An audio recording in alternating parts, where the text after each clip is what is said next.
বেঈমানের মতো এভাবে নির্বাচনের কথা বলতে লজ্জা লাগে না? ওই খুনি হাসিনা এখনো ভারতে বসে বাংলাদেশের বিরুদ্ধে নানাবিধ ষড়যন্ত্র করে যাচ্ছে। বিচারের আগে নির্বাচনের কথা বলে তাদের মুখের উপরে বলবেন, যেই রক্তের উপরে দাঁড়িয়ে নির্বাচনের কথা বলো, সেই রক্তের বিচার না চাইতে বেঈমানের মতো এভাবে নির্বাচনের কথা বলতে লজ্জা লাগে না? আমরা আমাদের জায়গা থেকে নির্বাচন চাই, কিন্তু যেই খুনি হাসিনার হুকুমে এতগুলো প্রাণ গিয়েছে, সেই খুনি হাসিনার বিচার হওয়ার আগে তারা কোন মুখে শুধুমাত্র নির্বাচনের কথা বলে?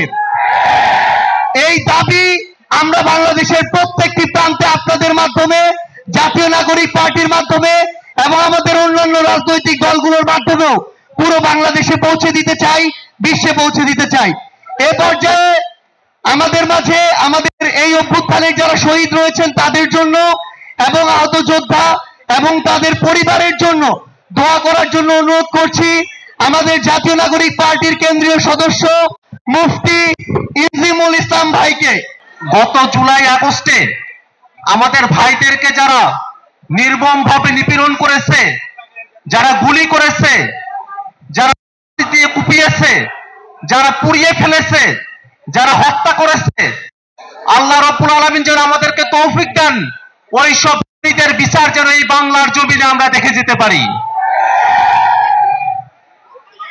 আমি জানাই এই সব খুনি, সকল খুনের নির্দেশদাতা জাতিসংঘের রিপোর্টেও যার সংশ্লিষ্টতার কথা এসেছে, ওই খুনি হাসিনা এখনো ভারতে বসে বাংলাদেশের বিরুদ্ধে নানাবিধ ষড়যন্ত্র করে যাচ্ছে। আমরা অন্তর্বর্তীকালীন সরকারের কাছে দাবি জানাই, আজ আহত এবং শহীদ পরিবারের পক্ষ থেকে আমরা দাবি জানাই, অতি দ্রুত শেখ হাসিনাকে দেশে ফিরিয়ে নিয়ে এসে বিচারের মুখোমুখি কাঠগড়ায় দাঁড় করাতে হবে।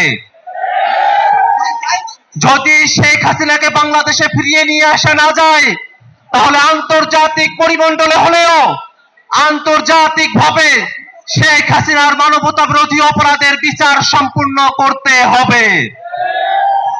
এই বিচার প্রক্রিয়ার সঙ্গে বাংলাদেশের বিচার বিভাগ জড়িত, বাংলাদেশের সচিবালয় জড়িত, বাংলাদেশের সকল প্রতিষ্ঠানগুলো জড়িত।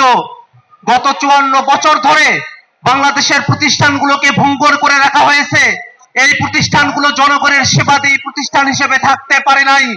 আমরা আহ্বান জানাই, সরকার যে সংস্কার প্রস্তাবনাগুলো জাতির সামনে পেশ করেছে, এই অন্তর্বর্তীকালীন সরকারই তাদের সময়কালের মধ্যেই এই সংস্কার প্রস্তাবনাগুলো জাতির সামনে বাস্তবায়নের উদ্যোগ গ্রহণ করবে।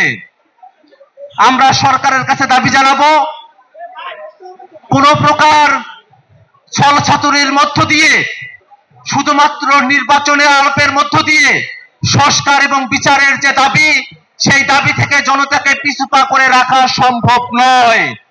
অতএব আমরা আজকের ইফতার মাহফিল থেকে, এই দোয়া মাহফিল থেকে আমরা আল্লাহ রাব্বুল আলামিনের কাছেও চাই, আল্লাহ রাব্বুল আলামিন আমাদের মনের আকুতি, আমাদের দোয়া আল্লাহ রাব্বুল আলামিন যেন কবুল করেন।